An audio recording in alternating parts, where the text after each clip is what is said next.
Hey everyone, today we see Adong's hilarious reactions in ridiculous situations, like a real-life comedy. Adong was frozen at the door for a moment, but the scream for help flipped the rain-soaked butcher's mood to kill mode, and he stabbed right into his throat. Adong hurriedly pressed his ear to the door for eavesdropping when out of nowhere, Dong Guanzai showed up and interrupted Adong's juicy moment. Adong grumbles, "Don't touch me, I was just getting into it." How embarrassing. Adong silently screamed inside while Dong Guanzai banged on the door, and the rain-soaked butcher watched calmly. As soon as the door burst open, Dong Guanzai was knocked down, while the rain-soaked butcher made a flash escape. He darted into a little shop's restroom, stashed his tools, took off his jacket, and transformed into a gentleman gone bad. He strolled out elegantly, blending into the crowd, while Dong Guanzai witnessed Mei Mei's sorry state. Upon seeing Mei Mei, Dong Guanzai immediately hurled and wondered, "What is this art style? Did I get it wrong?" Mentally, he chanted, "A white winter, I must step on it," and happily felt the snow cling to his shoe. He even sat to taste snow. Dong Guanzai watched Adong's infatuation and thought, "This kid is really off his rocker." Indeed, at the police station, Officer Wu warned Adong's parents he seems ready to kill. Keep a close eye on him. Adong felt a sudden jolt of panic and bolted out of the station, only to find Adong had already slammed the car door shut. Dong Guanzai hurriedly knocked on the window. "It'll help you. Don't drive. I swear it will be fine with me." In a bad mood, Adong stomped on the gas and headed home, replaying Mei Mei's image in his mind, while snapping a rubber band against his wrist. Just then, a cat meowed downstairs.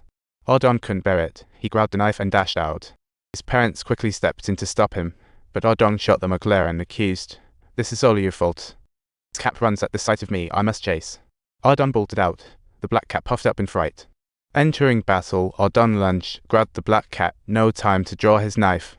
But the black cat dashed away before Adong could react. He chased after it, and what a coincidence, ran into Dong Guan. So, running into each other here, what are the odds? You still delivering spicy hot pot? Is this really a coincidence? You all should learn to pick better destinies. You're destined for trouble, and you better watch your temper. Don't wave that knife around. You've got violent tendencies. I hear you've loved blades since childhood, and your house has issues. A family that loves violence clearly has problems, and all the clues lead back to that. So whenever I think of survival, it reminds me of wanting to kill a black cat as a kid. But Officer Wu caught me in the act, so I had no choice but to hide in an alley. That black cat followed me around. Its meows and cunning eyes sent shivers down my spine. I picked up a piece of broken glass and started poking the black cat. When Officer Wu saw it, it was like witnessing the rise of a future serial killer. He arrested me and locked me up for 9 years. I never want to go through those dark days again. But fate continues to throw obstacles in my path, making it inevitable that I will encounter a setback. Dong Guanzai was left speechless, filled with helplessness. As a kid, I practiced with knives on my sister, and when she woke up, it was a direct hit. She turned around and immediately got stabbed in the face, making her appearance so hideous that she could have starred in a horror movie. For real. Dong Guanzai suggested checking Adong's house, since a passion for killing could be linked to the environment. He saw Adong's home layout clashed with his fate, but the ancestral grave was crucial. That grave needed relocating. But just as they picked a day, the whole cemetery got washed away by a landslide. Dong Guanzai looked around and suddenly spotted the tombstone of a young woman, stirring his emotions. The woman was his long-lost ex, bringing an instant flood of tears. He tried to move the tombstone, but it wouldn't budge, leaving him in a state of stillness. That pushed him over the edge, and he suddenly collapsed, his mental illness flaring up. Upon waking, he checked his mental health meds at home, and they were all fine. So why the flare-up? As he gazed at himself in the mirror, he pondered a significant question.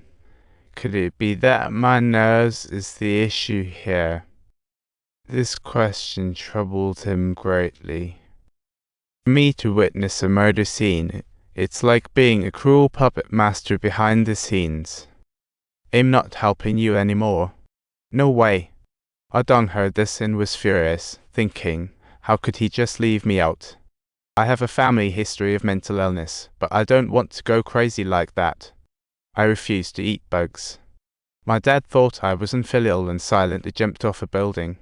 That moment left an indelible shadow, and as I grew up, I just wanted to figure things out. Of course, you understand.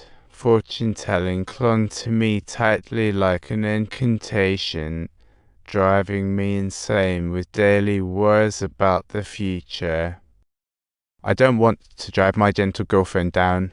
These worries are just too much. So, Dongwon's I left without a word, leaving Ozin heartbroken. Don't forget to subscribe.